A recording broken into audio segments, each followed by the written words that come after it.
हाम्रो सामु विकल्प थियो आत्मसमर्पण गर्ने, दास भएर बस्न तयार हुने। कि अर्को विकल्प हामीलाई थियो गेरुवा वस्त्र लगाएर साधु भएर राजनीतिबाट सन्यास लिने। तेस्रो विकल्प थियो विद्रोह गर्ने, गलत प्रवृत्तिका विरुद्धमा जुझ्ने, आन्दोलनको झण्डा बुलन्द गर्ने, आम कम्युनिस्टहरूमा नयाँ आशा जगाउने। हामीले विद्रोहको बाटो अवलम्बन गर्यौं। किन गर्नु पर्यो भने त्यो पनि एउटा उत्कर्षमा पुगेपछि संविधान मिच्न थालेपछि, संविधानमा हुँदै नभएको व्यवस्थालाई जबरजस्ती उनले लागू गर्न थालेर प्रतिसभा भङ्ग गरेपछि, प्रतिसभा भङ्ग पनि गर्ने अनि पार्टीलाई बेवास्ता पनि गर्ने। 2077 पुस 5 गते प्रतिसभा भङ्ग गरे र 7 गते उनले आफ्नो केन्द्रीय कमिटीको संख्या 1501 पुर्याए, कारबाही गर्न थाले।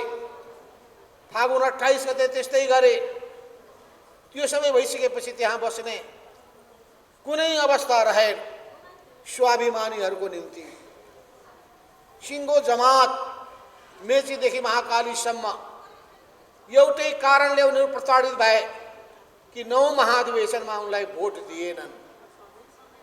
भोट नदिने जति मान्छे उनको विरोधीको रूपमा दर्ज भए। झन्डै झन्डै आधा आधा संख्यामा मत परेको थियो। जम्मा 16 भोटले मात्रै म पराजित भएको थिएँ। जम्मा 16 मतले भन्नका लागि कति ल्याउँछन् भोट? 20% भनेको त 51.49 आउने स्थिति पनि त्यो उनलाई सही भएन। अनि के भन्न थाल्यो भने मलाई अल्पमतमा बस्ने कुरा मन्जुर छैन, जबकि कम्युनिस्ट पार्टीमा अल्पमतमा बस्न पनि तयार हुनु पर्दछ। मदन भण्डारी र म तत्कालीन नेकपा मालेमा कतिचोटि अल्पमतमा पर्यौं हामी, तर फेरि बहस गर्दै जाँदाखेरि बहुमतमा पुग्यौं। अल्पमतमा बस्नु र बहुमत हुनुभयो स्वाभाविक कुरा। बहुमतै मात्रै हुनुपर्छ भन्ने छैन कतिपय विषयवस्तुहरूमा। सकेसम्म अल्पमत बहुमतको तरिका नअपनाउनु बेस, सहमतिबाट निर्णय गर्नु बेस। अनि कतिपय अवस्थामा सहमति हुन सकेन भने त्यतिकै हामीले लम्ब्याउनु भन्दा बहुमत अल्पमतबाट टुङ्गो लगाउनु बेस। अब पनि यस्तो बहुमत अल्पमत हुन सक्ला। अब चुनाव आउँदैछ, चाहना सबैको जागेको छ। म उम्मेदवार बन्छु भन्नुहुन्छ कि उम्मेदवार बन्नबाट भाग हुन्छ थाहा छैन। गठबन्धनको उम्मेदवार बन्नु पर्यो भने जम्मै म भन्ने, एक्लै उठाउनु पर्यो भने भइगयो परेन भने भागाभाग गर्ने। उम्मेदवारी दिइहालेको छ भने पनि गठबन्धन हुने भएन भनेपछि थाहै नदिकन फिर्ता लिइहाल्यो। यस्तो प्रवृत्ति अहिले देखियो। स्थानीय तहको निर्वाचन, भोलि प्रतिनिधि सभाको निर्वाचनमा र प्रदेश सभाको निर्वाचनमा कस्तो हुने हो भन्न सकिँदैन। तर अहिले देखिने हामीले राम्ररी सबै कुरामा विचार पुर्याउनु पर्ने आवश्यकता छ। अघि मैले चर्चा गर्दै थिएँ कि हामीले विद्रोह गर्यौं र विद्रोह औपचारिक रूपमा कहिले गर्यौं? 2078 सालको भदौको 2 गतेका दिनमा गर्यौं। 2 गतेको दिनमा विद्रोह गर्ने बेलामा कति गाह्रो भएको थियो। मान्छेलाई हामीले होटल अर्यालमा बोलायौं, बस बोलायौं, बसमा चढ्यौं, चन्द्रगिरी गयौं। चन्द्रगिरीमा गएर 2 दिनसम्म बसेर त्यही बसमै बसेर फेरि निर्वाचन आयोगमा गयौं। केपी ओलीले यतै बसलान् कुनै होटलमा, मामा भान्जा भान्जी पठाउँला, आँखाबाट आँसु बगाएर फकाउँला, यतै बस भनेर आफ्नो लोभ देऊँला, प्रलोभन दिउँला भनेर सोचेका थिए। उनको जम्मै योजनालाई विफल पारिदिनु। त्यसपछि हामीले त्यहाँ पनि कति कसरत गर्नु पर्यो तपाईँहरू मध्येलाई थाहा छ भने बल्ल बल्ल सङ्ख्या पुर्याउनु पर्यो। सङ्ख्या पुर्याउनका लागि पनि कति बल गर्नु पर्यो, किनभने कतिपय हाम्रा पक्षमा रहेका साथीहरू, मैले अघि रिपोर्ट हेर्दै थिएँ कि त्यतिखेर विशिष्ट अतिथिको रूपमा कसले बोल्नुभएको थियो, याद गर्नुहोस्, महिला नेत्री। यी सबैले साथ दिलान् भनेको त हिम्मतै भएन, आँटै भएन, सकिएला र पार लाग्ला र सत्ता त्यतै छ, शक्ति त्यतै छ, पैसा त्यतै छ, पद त्यतै छ, जम्मै मान्छेलाई तान्छन् होला भनेर ठानेको त जम्मै षड्यन्त्रलाई हामीले चकनाचुर पार्यो। जस्तोसँग लड्नु छ त्यस्तासँग लड्नलाई पनि तरिका जान्नु पर्दछ, सोझो पाराले हुँदैन। त्यसको निम्ति नै यो रणनीति कार्यनीति भने हामीले पढ्ने र सिक्ने गरेका छौँ। उद्देश्य एउटा हुन्छ, तरिका अर्को हुन्छ। उद्देश्य भनेको एउटा लक्ष्य हासिल गर्ने कुरा हुन्छ, तर तरिका भनेको कहिले पूर्व गए जस्तो, कहिले पश्चिम गए जस्तो, तर अन्तमा त्यही लक्ष्यमा पुग्ने कुरा हुन्छ। त ती सबै बहुत कठिन गरेर, कठिनाइ गरेर हामी भदौ 2 गते हामीले गऱ्यौँ। निर्वाचन आयोग पनि मिलाएको छ, अदालत पनि मिलाएको छ, निर्णय गर्ने ठाउँ पनि मिलाएको छ। यो सबै अवस्था भएको थियो। पछिल्लो कालमा जब हामीले विद्रोह गर्ने बेलामा हाम्रो पक्षमा अनुकूलता देखा पर्यो। अनुकूलता देखा परिसकेपछि हामीले भदौ 9 गतेका दिनमा निर्वाचन आयोगबाट नयाँ पार्टी नेपाल कम्युनिस्ट पार्टी समाजवादीलाई औपचारिक रूपमा वैधानिक मान्यता प्राप्त भयो। अदालतले त्योभन्दा पहिले नै फैसला गरिसकेको थियो, नयाँ सरकार बनिसकेको थियो। त्यो बेलामा 10 भाइहरूले दौडधुप गर्न लगाएर अदालतको फैसलालाई प्रभावित पार्ने गरी जेठ 2 गते भन्दा पहिलेको अवस्थामा फर्किने नक्कली शब्द राखेर भ्रम पैदा गरेर चल्ने काम भएको थियो र आजसम्म पनि जेठ 2 भन्दा पहिलेको अवस्थामा फर्किन। ती व्यक्तिहरूले न्याय पाएनन्। जे हामीलाई लागेको थियो त्यो सत्य साबित भयो। यसै बीचमा तपाईँलाई थाहा छ अहिले 10 महिनाको समय बितेको छ। यो 10 महिनाको अवधिभित्र हामीले संगठन निर्माण गर्ने अभियान चलायौँ, संगठन विस्तार गर्ने अभियान चलायौँ र पार्टीका पनि सबै बैठकहरू नियमित रूपमा सञ्चालन गर्यौँ। अहिलेसम्म हामीले केन्द्रीय कमिटीको 4 वटा बैठक सकिसकेका छौँ।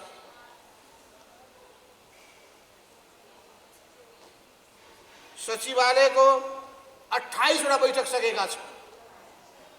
स्थायी कमिटीको 12 वटा बैठक सकेका छौँ र पोलिट ब्युरोको 2टा बैठक सकेका छौँ। र यही 10 महिनाको अवधिभित्र हामी पहिलो केन्द्रीय परिषदको बैठक भोलिबाट सुरु गर्न गइरहेका छौँ।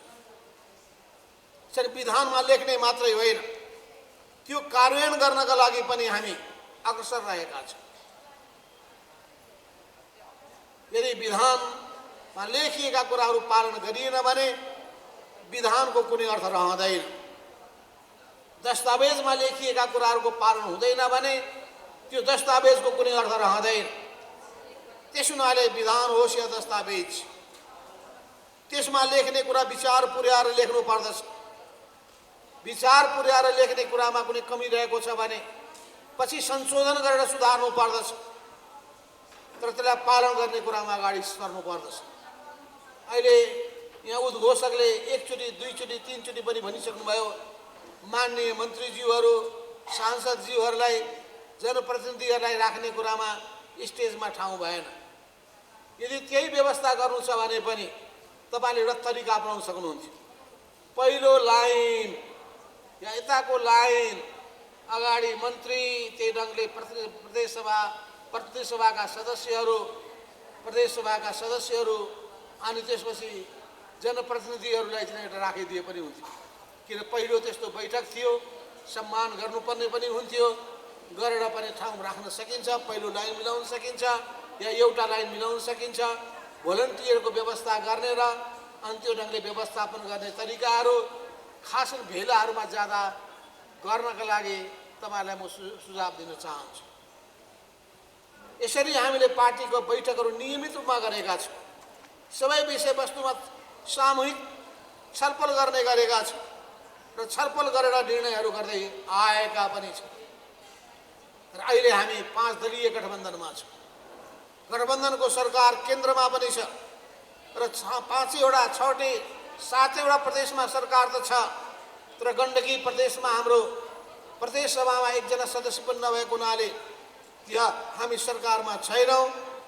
लुम्बिनी प्रदेशमा जम्मा एकजना हाम्रो प्रदेश सभामा हुनुहुन्छ, उहाँ सरकारमा हुनुहुन्छ र अरू बाँकी सबै ठाउँहरूमा 2 ठाउँमा त हामी मुख्यमन्त्रीको जिम्मेवारी हामीले सम्हालिरहेका छौँ र अरू ठाउँमा पनि हामी सरकारमा महत्त्वपूर्ण भूमिका निर्वाह गरिरहेका छौँ।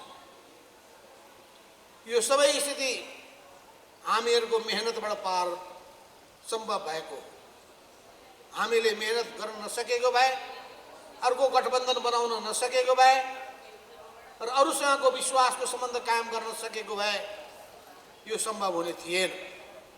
त्यस हुनाले हामीलाई कसैले कमजोर ठान्दछ भने, यसो कुनै अर्थ छैन भने ठान्दछ भने उसले ठुलो भुल गरिरहेको छ। भुल त गर्यो नै, स्थानीय तहको निर्वाचनको परिणामबाट थाहा हुन्छ।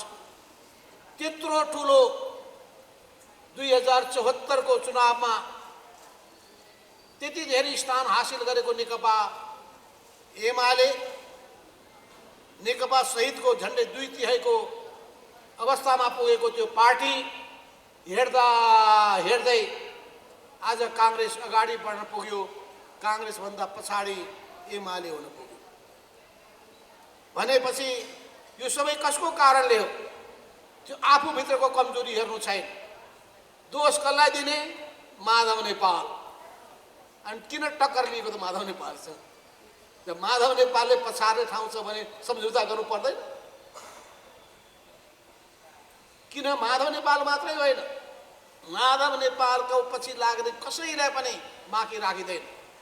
त्यसरी होइन पार्टीमा समस्या खडा भएको, आग्रह पूर्वाग्रहले होइन, मूल्याङ्कन वैज्ञानिक तरिकाले नगरेर नजिक र टाढाको आधारमा गर्ने कारणले गर्दाखेरि समस्या खडा भएन। अरू सबै कुरालाई मान्न सकिन्छ। कहिलेकाहीँ कुरा नमिल्न सक्छ जिल्लामा पनि, कहिलेकाहीँ कुरा नमिल्न सक्छ प्रदेशमा पनि, कहिलेकाहीँ अन्तर्विरोध हल गर्न गाह्रो भइरहेको पनि हुन सक्दछ। तर मान्छेहरू त्यही पनि धैर्य गरेर बसिरहेका हुन्छ। हल हुन्छ कि भनेर अब अधिवेशन गरौँला, चेन्ज गरिदिउँला भनेर, अब चाहिँ ठुलो भेला गरौँला त्यहाँ चेन्ज गरिदिउँला पनि भनेर, तर कुनै पनि जब ढोका सबै बन्द भइसकेपछि धेरै गाह्रो हुन्छ मनलाई सान्त्वना दिनको लागि। होइन भने हाम्रो त्यहाँ हाम्रो त कुनै अर्थ छैन। त्यो पार्टी नै यस्तो बाटोमा गइसकेको थियो। अहिले हामीले विद्रोह नगरेको भए तपाईँ कल्पना गर्नुहोस्, एमसीसी सम्झौता जस्ताको त्यस्तै पास हुने थियो। सत्ताबाट आउट भइसकेपछि पनि नेपाली कांग्रेस पनि एमसीसी सम्झौताको पुरै पक्षमा, एमालेको केपी ओली पनि एमसीसी सम्झौताको पुरै पक्षमा। यतापट्टि हामी भित्र एमसीसीलाई जस्ताको त्यस्तै पास गर्न हुँदैन भने हाम्रो निर्णय, माओवादीको निर्णय, अनि हामीले साथ नदिने बित्तिकै एमसीसी फेल हुने अवस्था। केपी ओलीले शर्त राखे 4वटा शर्त। एमसीसी सम्झौतालाई हामी जस्ताका त्यस्तै पास गर्न तयार छौँ, तर पहिलो के गर्नुपर्छ? 14 जनालाई कारबाही नगरेको हुनाले सभामुखलाई बर्खास्त गर्नुपर्छ। हामीलाई कारबाही नगरेको हुनाले दण्ड त्यहाँ दिनु। दोस्रो, हामी 14 जनालाई निष्कासन गर्नुपर्छ, 14 जना सांसदहरूलाई। तेस्रो, एकीकृत समाजवादीको दर्ता खारेज गर्नुपर्छ। हामी सडकमा। 14औं काम के गर्ने? महाभियोग लागेका प्रधान न्यायाधीशमाथिको महाभियोग फिर्ता लिनुपर्छ। अन्तमा गएर एउटा मात्रै कुरामा शेरबहादुरजीले नमानेपछि एउटा कुरा मात्रै उनले शर्त राखे, त्यो 14 जनामाथि कारवाही गर्नुहोस्। अब शेरबहादुरजीलाई कति गाह्रो, जुन नेताले जुन सांसदले मलाई मन्त्री बनाए म कसरी त्यो कुरालाई मानौँ। एकातर्फ यो दबाब, अर्कोतर्फ एमसीसी पास गर्नुपर्छ भने काङ्ग्रेसभित्रको दबाब, अमेरिकाको दबाब।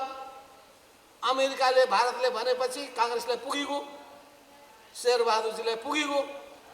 नेपाली जनता के भन्छन् भन्ने कुरालाई ध्यान दिने काम अलिक कम छ त्यहाँ। जनताको आवाज बुलन्द गर्ने पार्टी हाम्रो, जनताको पक्षमा उभिने पार्टी हाम्रो, र एकीकृत माओवादी पनि हो, जनता समाजवादी पार्टी पनि हो, राष्ट्रिय जनमोर्चा पनि हो। त हामी चारवटा पक्ष काङ्ग्रेससँग हामीले मिल्यौँ, वाम लोकतान्त्रिक गठबन्धन बनायौँ। तर केपी ओलीले दक्षिणपन्थी गठबन्धन बनाए, राप्रपासँग मिले, अनि लोकतान्त्रिक समाजवादी भनेको महन्त ठाकुरहरूको समूहसँग मिले, र अरू त्यस्तै त्यस्तै खालका शक्तिहरूसँग उनले एकता चुनावमा चुनावी तालमेल गरे। भनेपछि दुईटा गठबन्धन देखियो, एउटा दक्षिणपन्थी, अर्को वाम लोकतान्त्रिक। भनेपछि हामी वाम लोकतान्त्रिक गठबन्धनभित्र, केपी ओली दक्षिणपन्थी गठबन्धनभित्र। त्यस हुनाले यो वैचारिक मतभेद हो। यो वैचारिक मतभेद भएको हुनाले यो कुरालाई जनताको माझमा हामीले पुर्याउनुपर्छ। हो, यी सबै कुरामा जब शेरबहादुरजीले मान्नु भएन, नमानिसकेपछि उपाय के? हामीले उपाय निकाल्यौँ। व्याख्यात्मक घोषणा तयार गर्ने, त्यसलाई कानुनी मान्यता पाइँदो रहेछ, अन्तर्राष्ट्रिय प्रचलन पनि रहेछ, र त्यो अन्तर्राष्ट्रिय प्रचलनको रूपमा संसदबाट पास गर्दाखेरि एमसीसीको अभिन्न अङ्गको रूपमा त्यसलाई राख्ने हो भने त्यसपछि त्यो एमसीसीलाई को बारेमा जति पनि प्रश्नहरू खडा भएको छ त्यो प्रश्नको जवाब व्याख्यात्मक घोषणाले दिनेछ। व्याख्यात्मक घोषणालाई लागू गर्ने कुरामा कुनै समस्या खडा भयो भने 30 दिनको पूर्व सूचना दिएर, 1 महिनाको पूर्व सूचना दिएर एमसीसीबाट अलग हुन सकिन्छ। त्यस हुनाले हामीले एमसीसीलाई व्याख्यात्मक घोषणासहित अनुमोदन गरेर ठिक काम गरेका छौँ। त्यो नगरेको भए हाम्रो अस्तित्व नै रहने थिएन, हामी सडकमा पछारिने थियौँ, र एमसीसी जस्ताको त्यस्तै केपी ओलीको सहयोगले पास हुने थियो। हामीले बुद्धिमानीपूर्ण ढङ्गले गरेको काम हो कि होइन? बुद्धि पुर्याएर, सबै पक्षलाई विचार गरेर, जोखिम पनि लिएर, अनि तरिकाहरू पनि निकालेर हामीले काम सम्पन्न गर्ने काम गरेका छौँ। अहिले पनि जब स्टेट पार्टनरसिप प्रोग्रामका कुरा आए, अहिले म तपाईँलाई भन्न चाहन्छु, अहिलेको विश्व अत्यन्तै गम्भीर सङ्कटबाट गुज्रिँदैछ। ठुलो द्वन्द्वको खतरा विद्यमान छ। यो द्वन्द्व युद्धमा कहीँ परिणत हुने हो कि भन्ने चिन्ता सबैतिर फैलिएको छ। रुसलाई घेराबन्दी गर्नका लागि युक्रेनलाई प्रयोग गर्ने स्थिति, नाटोको विस्तार गर्ने अमेरिकी योजना, त्यो अरू केही होइन, अमेरिकाको वर्चस्वलाई, युरोपको वर्चस्वलाई कायम राख्ने एउटा प्रयास हो। एक ध्रुवीय विश्व बनाउने चाहना हो, र हामी एक ध्रुवीय पनि चाहँदैनौँ। हामी चाहन्छौँ संसार ध्रुवहरूमा परिणत गर्ने काम नहोस्। सबै देशभक्त जनताहरूले राष्ट्रिय स्वाधीनताको आवाज उठाएका छन्, राष्ट्रको सार्वभौम सत्ताको कुरा उठाएका छन्, र सबै राष्ट्रहरूको सल्लाहबाट नै अन्तर्राष्ट्रिय सम्बन्ध नयाँ ढङ्गले निरूपण हुनुपर्दछ। ठुलो शक्तिबाट उसको दादागिरी चल्ने काम हुनु हुँदैन भन्ने हाम्रो मान्यता छ। सबै देश उत्तिकै सम्मानित छन्, सबै देश उत्तिकै स्वाभिमानी छन्। कसैले पनि अर्को देशको आन्तरिक मामलामा हस्तक्षेप गर्न पाउँदैन। संयुक्त राष्ट्रको बडापत्रले त्यही भन्छ। संयुक्त राष्ट्रको सदस्य राष्ट्र भएको हुनाले त्यो बडापत्रप्रति हाम्रो प्रतिबद्धता छ। हामी अझै असंलग्न परराष्ट्र नीतिको अवलम्बन गर्ने असंलग्न राष्ट्रहरूमध्ये पर्दछौँ। त्यसमा लेखेको छ हामी कुनै पनि गठबन्धनमा सामेल हुँदैनौँ। हामी स्वतन्त्र ढङ्गले चल्न चाहन्छौँ। हाम्रो आन्तरिक मामिलामा कसैले हस्तक्षेप नगरून्। यो हामी असंलग्न परराष्ट्र नीतिप्रति प्रतिबद्ध भएको हुनाले हामी यो देशको पक्षमा जाँदैनौँ। नेपाल र नेपालीको हितलाई केन्द्रबिन्दुमा राख्छौँ। हामीलाई कसैको विरुद्धमा केही बोल्नुपर्ने पनि छैन। नेपालको भूमिलाई विदेशी हाम्रा छिमेकी राष्ट्रहरूका विरुद्धमा प्रयोग गर्न दिने कुरा पनि हामीलाई मन्जुर छैन। त्यसो हुनाले नेपालप्रति कसैले पनि शङ्का नगरून्। हामीलाई स्वतन्त्र ढङ्गले बाँच्न दिउन्। हाम्रो स्वतन्त्रताको सम्मान गरून्। हाम्रो इतिहासको कदर गरून्। नेपालीहरूको अन्तर्राष्ट्रिय क्षेत्रमा जुन भूमिका छ त्यो भूमिकालाई उनीहरूले सकारात्मक रूपमा ल्याउन्। हामी त्यही चाहन्छौँ। हामीलाई अरू केही चाहिएको छैन। हामी कसैको पनि दास्ता स्वीकार गर्दैनौँ। कसै हामीलाई आफ्नो स्वाभिमान प्यारो छ। त्यस अर्थमा पनि अहिले जब स्टेट पार्टनरसिप प्रोग्राम एसपीपी आयो त्यो पनि कसको पालामा रहेछ भने केपी ओलीकै पालामा रहेछ। कस्तो विडम्बना! नेपालमा देशभक्तिको झन्डा उठाउने कोही छ भने कम्युनिस्ट हो भनेर भन्दछौँ हामी। तर कम्युनिस्ट पार्टीभित्रकै नेताले एमसीसी पनि सम्झौता गर्छ।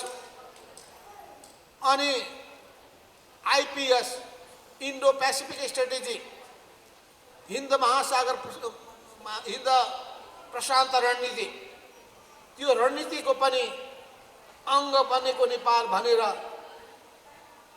त्यसलाई स्वीकार गर्छ। अनि स्टेट पार्टनरसिप प्रोग्राममा पनि सहमति जनाएर त्यसको सम्झौतालाई लागू गर्न हामी तयार छौँ भनेर चिठी पनि पठाउँछ। चिठी पठाउँदाखेरि पनि आफू प्रधानमन्त्री रक्षा मन्त्री भएको बेलामा प्रधान सेनापतिले चिठी पठाउँछन्। भएकै छैन पनि झुटो बोल्छ। पछि गएर मलाई थाहै भएन भनेर निरीहता व्यक्त गर्छ। भनेपछि कहीँ न कहीँ त काम गर्ने तरिकामा त त्रुटि छ। कि त चिन्तनमा त्रुटि छ कि त कामको तरिकामा त्रुटि छ। त्यसो हुनाले चिन्तनमा त्रुटि छ भने चिन्तनको त्रुटिलाई सुच्याउनुहोस्। कामको तरिकामा त्रुटि छ भने कामको तरिकामा सुधार गर्नुहोस्। हामी त सदाका साथ चाहन्छौँ। हामी कसैको पनि विरुद्धमा जान चाहँदैन। हामी कसैलाई शत्रु बनाउन चाहँदैन। हामी राजनीतिक रूपमा हेर्छौँ विषयवस्तुलाई, वैचारिक रूपमा हेर्छौँ विषयवस्तुलाई, सैद्धान्तिक रूपमा हेर्छौँ विषयवस्तुलाई, नीतिगत रूपमा हेर्छौँ विषयवस्तुलाई। यो देश र जनताको हितमा छ भने ठिक भन्छौँ। देश जनताको हितमा छैन भने, परिवर्तनको पक्षमा छैन भने हामी त्यसको विरोध गर्छौँ। परिवर्तनकामी जन हामी हौँ।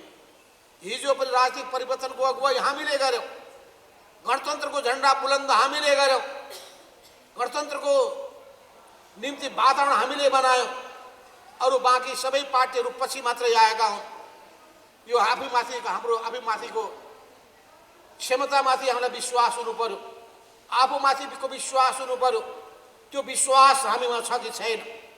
म तपाईँहरू प्रत्येकलाई भन्न चाहन्छु, तपाईँहरू प्रत्येक व्यक्तिहरू नेताहरू म लाग्छु भन्ने सङ्कल्प गर्नुपर्छ। म सम्झिरहेको छु 2031 सालमा 2030 सालमा जम्मा 2 जना हामी भेला भयौँ। झापाबाट 1 जना आए सिपी मैनाली, मोरङबाट पठाइयो मलाई। हामी 2 जनाले आँट गऱ्यौँ एउटा नयाँ पार्टी बनाऊँ। अब हामीले यो पार्टी चल्छ कि चल्दैन भन्ने बहस चल्यो। पार्टी बनाउने चलाएर देखाउने भनेर हामीले आँट गऱ्यौँ। 32 सालमा कोअर्डिनेसन केन्द्र बनायौँ। त्यसमा जम्मा 8 जनालाई जम्मा गऱ्यौँ। 8 जनामध्ये 2 जना हराए, बाँकी 6 जना रहे। 6 जनामध्ये पनि अहिले जम्मा 4 जना बाँकी छ। ती 4 जनामध्ये 1 जनाले अलगै पार्टी खोलेर बसेका छन्। हामी 5 जनामध्ये एउटाले अर्को पार्टी खोलेर बसेका छन्। 4 जना मध्ये 1 जना अहिले एमालेमा छन्, 3 जना हामी हाम्रै पार्टीमा छौँ, एक समाजवादीमा छौँ। पुराना नेताहरू चाहे राधाकृष्ण मैनाली हुनुहोस्, चाहे मोहनचन्द्र अधिकारी हुनुहोस्, चाहे सिद्धिलाल सिंह हुनुहोस्, सबै पुराना नेताहरूको साथ सहयोग, कमल कोइराला हुनुहोस्, हामीले प्राप्त गरेका छौँ। युवा पङ्क्तिको समर्थन हामीले पाएका छौँ। युवा पिँढी हामीतर्फ आकर्षित भएको छ। त्यसो हुनाले अहिले देशव्यापी रूपमा हाम्रो सङ्गठन विस्तार हुँदै गइरहेको छ। त्यसो हुनाले कमरेडहरू, स्थानीय तहको निर्वाचनको परिणाम हाम्रै केही कमजोरीले गर्दाखेरि अपेक्षा गरे जस्तो नआउँदा निराश हुनुपर्ने केही पनि छैन। किनभने सबैभन्दा मूल कुरा हेर्नुपर्ने 6वटा महानगरपालिका मध्ये एउटा महानगरपालिकामा हाम्रो पार्टीको झन्डा फहराउने स्थिति बनेको छ। 11वटा उपमहानगरपालिका मध्ये एउटा उपमहानगरपालिकामा हामीले महिला उम्मेदवार दिएर शानदार सफलता हासिल गरेका छौँ। अरू बाँकी उपमेयरहरूमध्ये पनि मतपत्रको कमजोरीको कारणले गर्दा, मतदाता शिक्षामा कमजोरी भएको कारणले गर्दा हामीले तुलसीपुरमा मतपत्र बदर भएको हुनाले हामी हारेका छौँ। मतपत्र बदर भएको हुनाले इटरीमा हारेका छौँ। सम्भवतः मतपत्र बदर भएको हुनाले नै काठमाडौँको उपमेयरमा पनि हामी हारेका छौँ। त्यसै गरी त्यसबाहेकका पालिकाहरूको सन्दर्भमा भोजपुर लगायत विभिन्न जिल्लामा पनि मतपत्र बदर भएर पनि हामी अनेक ठाउँमा हारेका छौँ।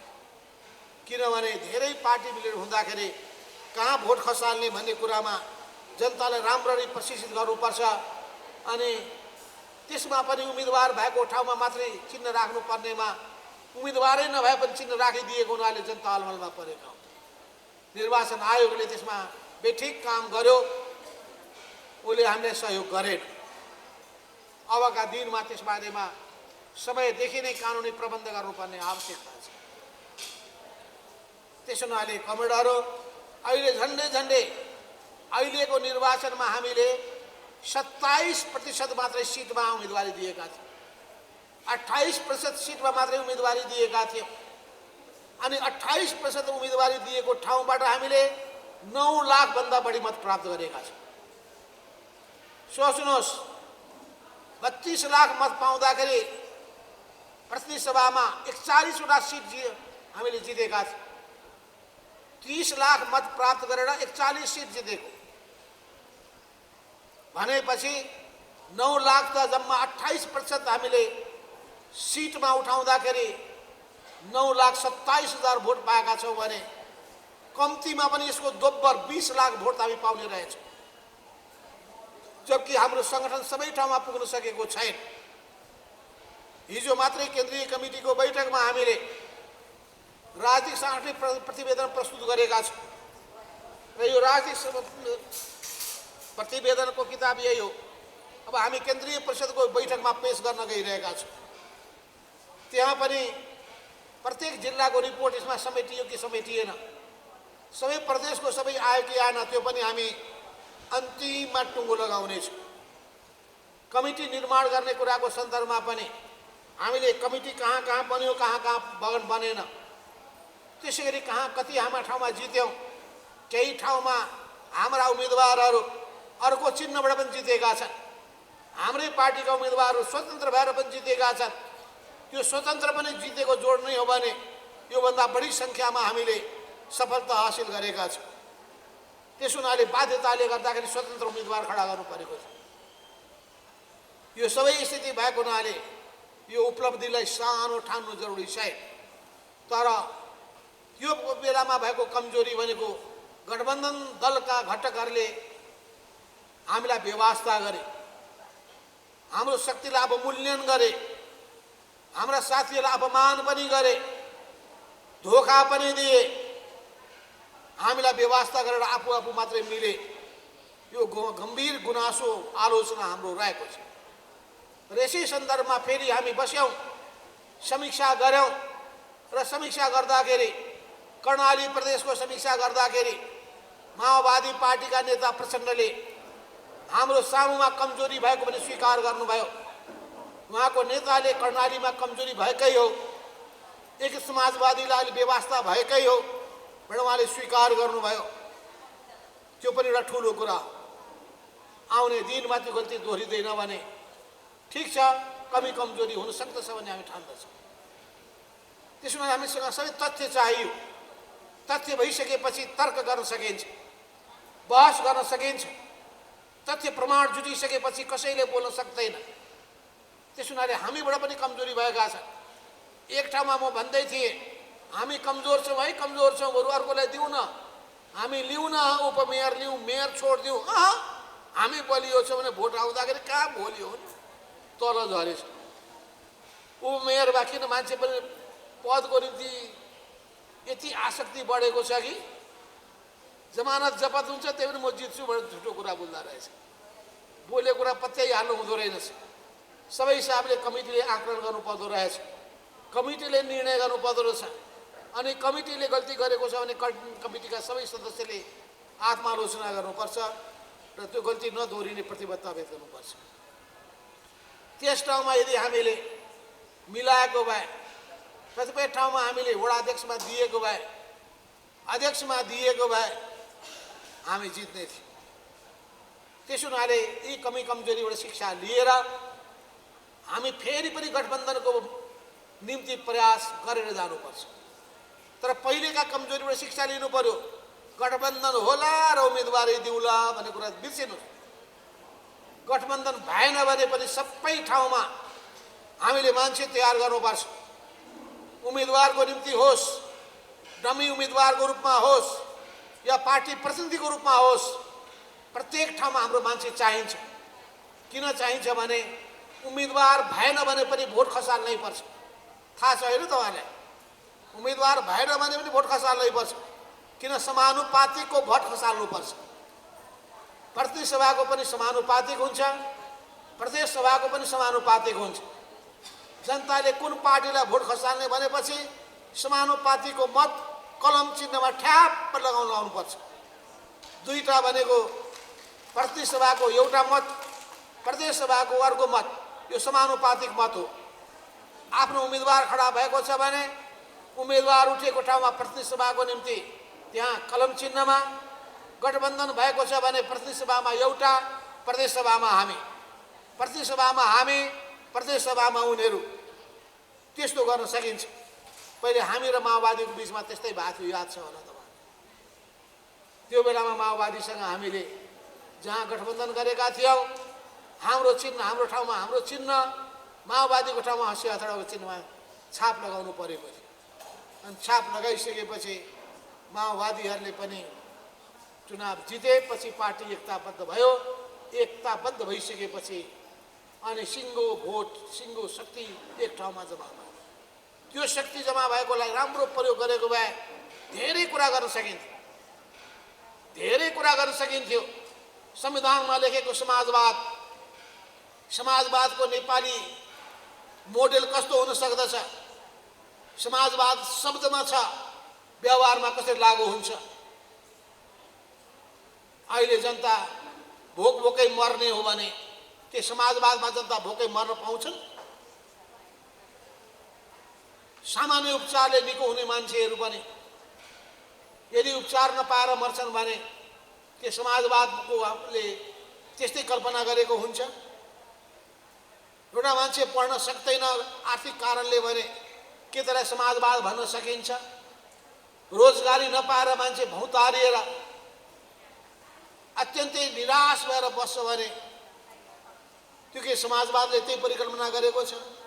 जनताको घाँसको समस्यालाई, बाँसको समस्यालाई, कपासको समस्यालाई, शिक्षाको समस्यालाई, स्वास्थ्यको समस्यालाई, रोजगारीको समस्यालाई, सुरक्षाको समस्यालाई सम्बोधन गर्ने व्यवस्था हो समाजवाद। समाजवाद भनेको सामाजिक न्यायको अर्को नाम हो। समाजवाद भनेको समृद्धिको सिद्धान्त हो। जनताको सुखको निम्ति, जनताको कल्याणको निम्ति लाग्ने सिद्धान्त हो समाजवाद। पुँजीवाद मुनाफाको निम्ति मरिभत्ते गर्छ, जनताको ज्यानसँग खेलवाड गर्छ। मुनाफा कमाउनु पर्यो भने जनता मरे मरोन्, उसलाई मुनाफा चाहिएको छ। जनताको ज्यान गए जाओस्, उसले भोकभोकै जनता मरिरहेका हुन्छन्, भाउ बढाउनका लागि सामान लुकाएर राखेको हुन्छ। तर समाजवादले जनतालाई केन्द्रबिन्दुमा राख्छ, जनताको समस्यालाई पीरमार्कालाई केन्द्रबिन्दुमा राख्छ। त्यस हुनाले हामी समाजवाद र पुँजीवाद बीचको मूल भिन्नता, अहिले कोभिड-19 तपाईँलाई थाहा छ, कोरोनाको महामारी चलेको बेलामा विश्वमा निकै ठुलो विवाद भयो। विवाद भइसकेपछि समाजवाद र पुँजीवादको बीचमा के फरक छ भन्ने कुरामा अन्तर्राष्ट्रिय फोरमहरूमा बहस चल्दाखेरि उनीहरू यही निष्कर्षमा पुगे कि पुँजीवाद भनेको मुनाफाको सिद्धान्त हो, शोषणको सिद्धान्त हो, व्यक्तिगत पुँजीको सिद्धान्त हो भने समाजवाद भनेको सामूहिकताको सिद्धान्त हो, जनताको हित र कल्याणको सिद्धान्त हो। त्यस हुनाले समाजवादले जनतालाई केन्द्रबिन्दुमा राख्छ। यो आधारमा नै हामी जनताको हित र कल्याण गर्नका लागि हामी समुन्नत सिद्धान्त लिएर अगाडि बढेको हुनाले हामीसँग भएको साधन स्रोतको सब अधिकतम उपयोग गर्न सक्नु पर्दछ। हामी कहाँ के छ त्यसको उपयोग गर्ने हो। हामी कहाँ भएका साधन स्रोतको अधिकतम सदुपयोग गर्ने हो। के नेपालमा चामल र खाद्यान्नहरू उत्पादन गर्न सकिँदैन र? तर नेपालका खेतहरू बाँझो छन्, मान्छे खेती गर्न चाहँदैनन्, विदेशमा बरु जान्छन्, विदेशमा भारी बोकेर ज्यादादारी श्रम गरेर अनि त्यहाँको भारी भारी काम गरेर अनि फर्किँदाखेरि लास फर्केर आउने स्थिति विद्यमान छ। तर यो हामी नेपाली जनशक्तिलाई राम्रो ढङ्गले प्रयोग गर्ने हो भने खाद्यान्नमा नेपाल आत्मनिर्भर हुन सक्दछ, कृषिमा आत्मनिर्भर हुन सक्दछ, कृषि उद्यमहरू खोल्न सकिन्छ, वनसँग जोडिएका उद्यमहरू खोल्न सकिन्छ, हाम्रा काठहरूबाट फर्निचर बनाउन सकिन्छ। तर अहिले फर्निचर कहाँबाट आउँछ भने मलेसियाबाट। अहिले स्याउ कहाँबाट आउँछ भने चीनबाट। एउटा समय थियो दुध कहाँबाट आउँछ त न्युजिल्यान्डबाट। अनि नेपालले दुधमा जोड लगायो, अन्डा उत्पादन गर्ने कुरामा जोड लगायो। हाम्रो नीति कति कमजोर, कति गलत, भ्रष्टाचारको कारणले गर्दाखेरि भने कि अन्डा यदि त्यो अन्डा राख्ने जुन भाँडो हुन्छ नि त्यसलाई के भन्छन् क्यारेट, त्यो ल्याउनु छ भने भन्सार लाग्दै नलाग्ने या थोरै लाग्ने। अनि अन्डा मात्रै ल्याउनु पर्यो भने नेपालबाट कतै पठाउनु पर्यो भने अनि त्यो भन्सार लाग्ने भने अन्डा सहित ल्याउने। यसो हेर्दाखेरि त्यो क्यारेट ल्याउनका लागि भन्सार निःशुल्क गरिदिएको त भए त त्यो भाँडो आउने थियो नि नेपालमा। भनेपछि नेपालको अर्थतन्त्रलाई कसरी आत्मनिर्भर बनाउने भन्ने कुराको चिन्ता छैन। त्यस हुनाले अहिले पनि हामीले महँगीको विरोध गरिरहेका छौँ। अर्थतन्त्रका कतिपय नीतिहरूप्रति हामी आलोचक बनेका छौँ। अस्ति मात्रै हामीले हिजो मात्रै हामीले बालुवाटारमा गएर प्रधानमन्त्रीका सामु भन्यौँ भ्रष्टाचार व्यापक रूपमा फैलिएको छ, जनतालाई महँगीको मारमा पारिएको छ र जसरी अहिले तेलको भाउ अत्यन्तै बढेको छ, यी सबै कुरामा सरकारले ध्यान दियोस्। नेपालभन्दा 28 रुपियाँ 30 रुपियाँ भारतमा सस्तो छ, नेपालमा महँगो बनाइएको छ। त्यो भाउ जम्मै हामीले घटाएर सस्तोमा बिजुली, सस्तोमा पेट्रोल, सस्तोमा डिजल, सस्तोमा ग्यास उपलब्ध गराउने काम गरियोस् भनेपछि त्यहाँ सहमति भएको छ। अनि त्यसपछि दोस्रो कुरा, पेट्रोलको त भाउ बढेको छ तर खाद्यान्न वस्तुको अत्यन्तै चर्को मूल्य वृद्धि भएर जनतालाई कष्टकर जीवन बिताउन बाध्य हुनु परेको छ। त्यस हुनाले अनावश्यक भाउ बढेकोमा पनि कन्ट्रोल गरोस्, राज्यले नै भाउ निर्धारण गरिदियोस् र सस्तो पसल, सुपथ पसल पनि खोल्ने काम गरेर गरिबीको रेखामुनि भएका जनतालाई, विपन्न परिवारका जनतालाई, दैनिक ज्यादादारी गर्ने परिवारलाई राज्यले सस्तो मूल्यको खाद्यान्नहरू या वस्तुहरू बिक्री गर्ने काम गरोस्। यदि जनताको पीडालाई देखिएन भने अनि धनीलाई र गरिबलाई उस्तै हेर्न थालियो भने यो कस्तो सरकार। त्यसो हुनाले हामीले यो गरिबी पहिचान पत्र परिचय पत्र छिटो बाँड्ने काम गरौँ। गरिबीको रेखामुनि भएका जनतालाई राहत सहयोग गरौँ। ती जनतालाई गरिबीको रेखाभन्दा माथि उठाउनका लागि विभिन्न हिसाबले उत्पादनमा जोडौँ, उत्पादकत्व वृद्धि गरौँ, उत्पादन गर्ने बानी बसाल्न लगाऊँ, मेहनत गर्ने बानी बसाल्न लगाऊँ र कुनै परिवारका मान्छे भोकभोकै बस्नुपर्ने अवस्था नबनोस्, कुनै परिवारका मान्छे रोगले पिल्सिने अवस्था नबनोस्, कुनै परिवारका मान्छेहरूमा पढ्न नसक्ने आर्थिक कारणले त्यो अवस्था नबनोस् भन्ने कुरामा राज्यको ध्यान जानु पर्यो। यी सबै कुराको सन्दर्भमा पनि कम्युनिस्ट पार्टीको भूमिका महत्त्वपूर्ण छ र त्यो कम्युनिस्ट पार्टीमध्ये हाम्रो पार्टीको भूमिका अत्यन्तै महत्त्वपूर्ण छ। हामी गर्न सक्छौँ यो विश्वासका साथ हामीले अगाडि बढ्नुपर्छ। हामीमा त्यो अनुभव छ, हामीमा त्यो क्षमता छ, हामीमा त्यो आँट छ, तर हामीमा त्यो शक्ति अझै हुन पुगेको छैन। शक्ति कम भएको हुनाले नै अहिले हामी दबिएर बस्नु परिरहेको छ। हो शक्ति वृद्धि गर्नका लागि जनताको विश्वास जित्नुपर्छ। शक्ति वृद्धि गर्नका लागि चुनावमा जित्न सक्नु पर्दछ। हो चुनावमा जित्ने कुराको सन्दर्भमा नै हामीले अहिलेदेखि नै पार्टी अनि जनसङ्गठनको पनि शाखाहरू सबै ठाउँमा बनाउँदै जानुपर्छ। जानु पर्यो त टोल टोलमा जानु पर्यो, प्रेरित गर्नु पर्यो।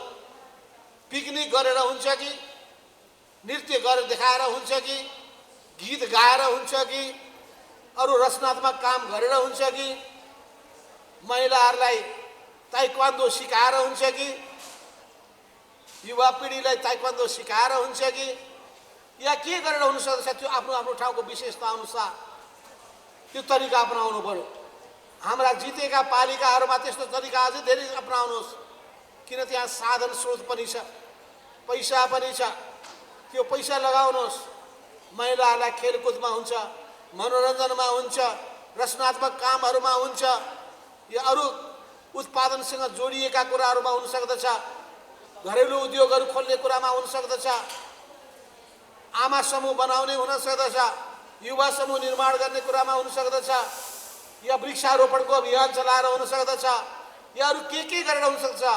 यस्ता कुरा गरेर हप्तामा एकचोटि सफाई अभियान सञ्चालन गरेर हुन सक्दछ। के गर्दाखेरि मान्छेलाई आफ्नो वरिपरि गोलबन्द गर्न सकिन्छ। त्यो तपाईँहरू सृजनात्मक रूपमा सोच्नुहोस्, रचनात्मक रूपमा सोच्नुहोस्।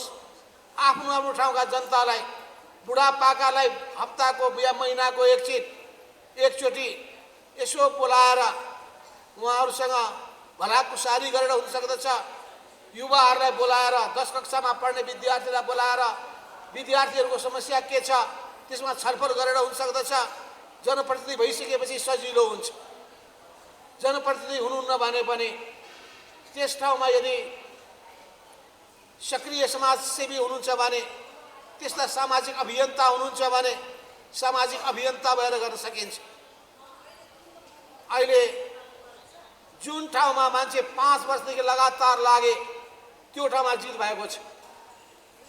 रौतहट जिल्लामै भन्नुहुन्छ भने 18वटा पालिकामध्ये हामी 10वटा पालिकामा जित्ने अवस्था रहेछ। माओवादी काङ्ग्रेसले साथ दिएको भए 18वटा पालिकामा जितिन्छ।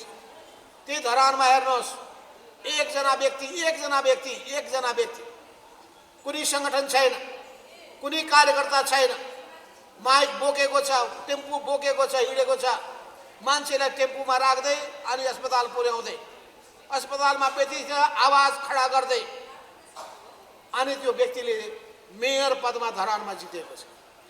हामीले सिक्नु पर्दैन? हामी एउटा गाडीले ठक्कर दियो भने यसो हेर्छौँ, वास्तै गर्दैन। त्यहाँ हाम्रो काम होइन।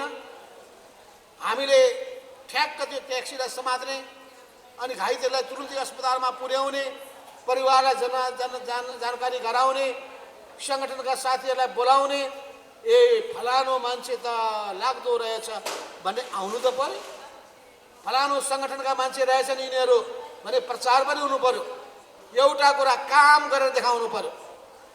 दोस्रो कुरो काम गरेर मात्रै पुग्दैन, कामको प्रचार पनि गर्न जान्नु पर्यो। काम चाहिँ गर्नुहुन्छ, प्रचारै छैन, कसैले थाहै पाउँदैन। अनि कोही मान्छे काम कम गर्छन्, प्रचार मात्रै चाहियो भन्छ। यो नमिल्ने, यो सन्तुलन नमिल्ने। काम धेरै गर्नु पर्यो, प्रचार पनि धेरै गराउनु पर्यो। अनि त्यसपछि जनताले थाहा पाउँछन्। थाहा पाउँदै गइसकेपछि प्रचार हुँदै जान्छ। प्रचार हुँदै गइसकेपछि सङ्गठन स्थापित हुँदै जान्छ। सङ्गठन स्थापित भइसकेपछि सङ्गठन बलियो हुन्छ, सबै मान्छे आकर्षित हुन्छ।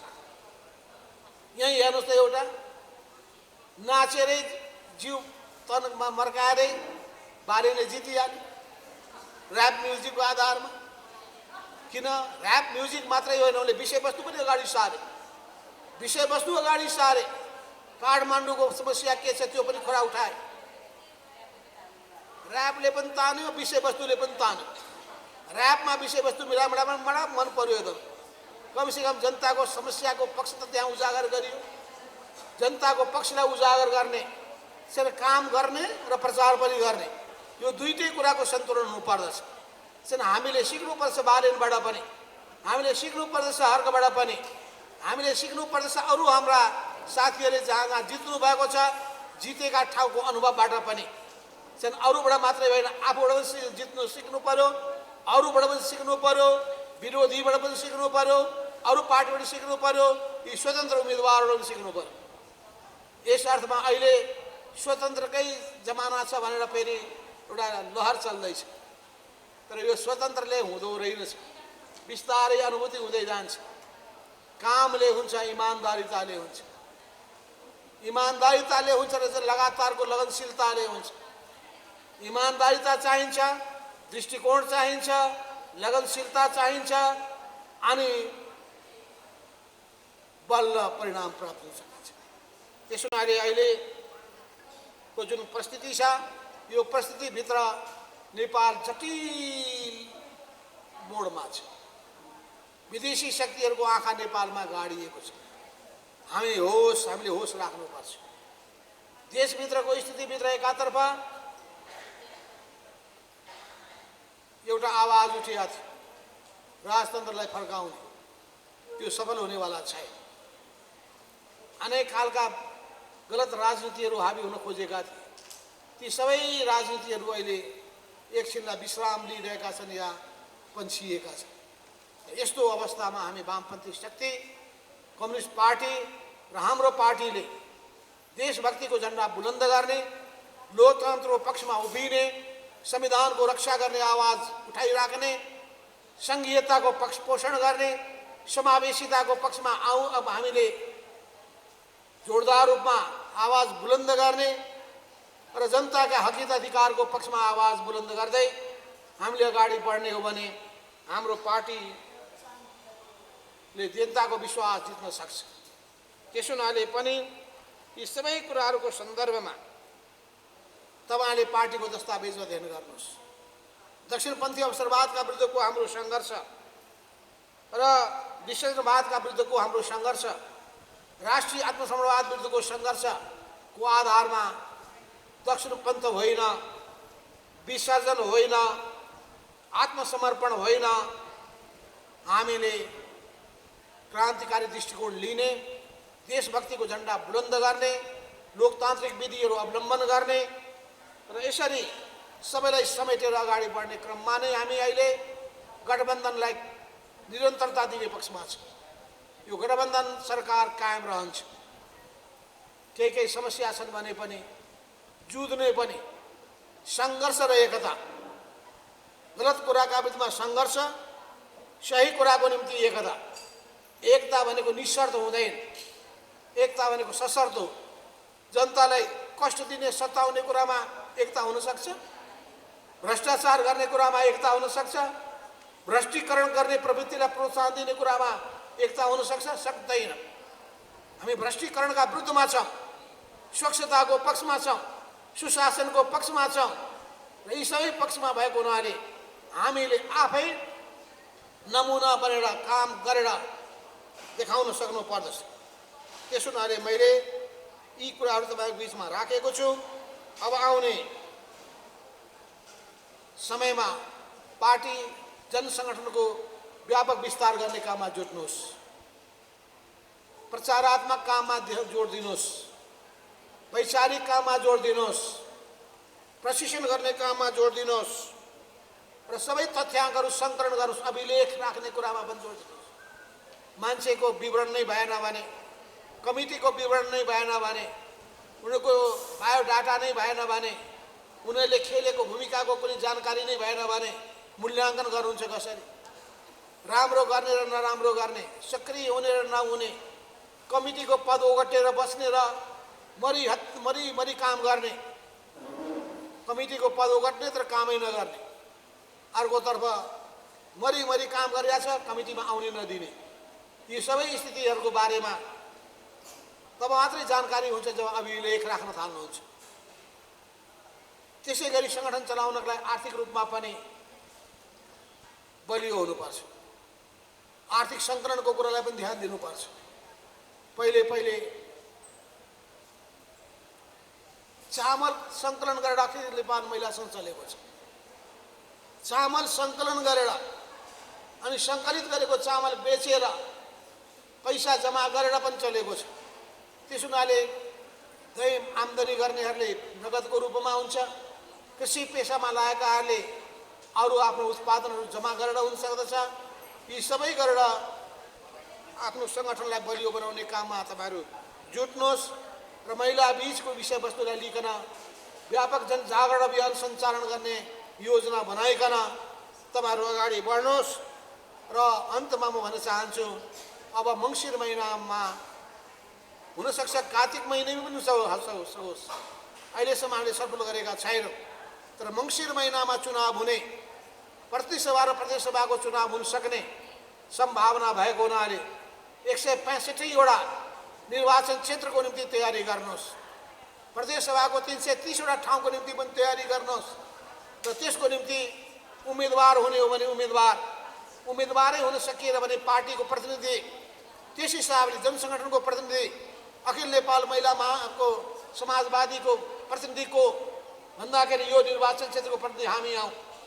तपाईँहरू जुन केन्द्रीय सदस्य हुनुहुन्छ भने, पदाधिकारी हुनुहुन्छ भने तपाईँहरूलाई प्रत्येकलाई तोक्नुपर्छ एउटा एउटा निर्वाचन क्षेत्र। उम्मेदवार भएपछि जान्छु, उम्मेदवार भएन जान्न भन्ने व्यक्तिले त्यो जिम्मेवारी बोक्न सक्दैन।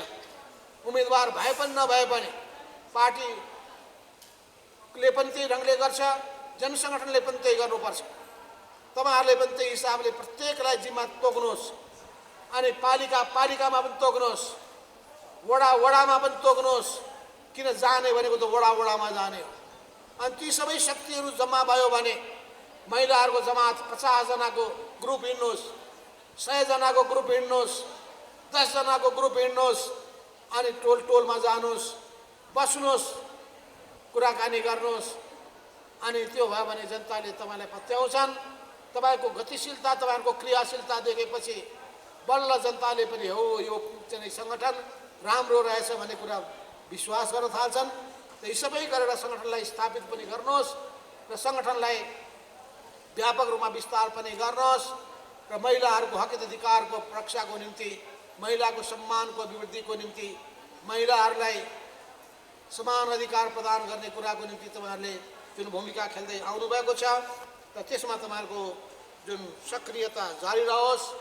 तपाईँहरूले कुरा उठाउनु भएको छ कि मन्त्रीहरूमा पनि महिला त खोइ, महिला दिएर नै सबै थोक हुने भइदिएको भए त्यसले मात्रै हुन्छ कि क्वालिटी पनि चाहिन्छ।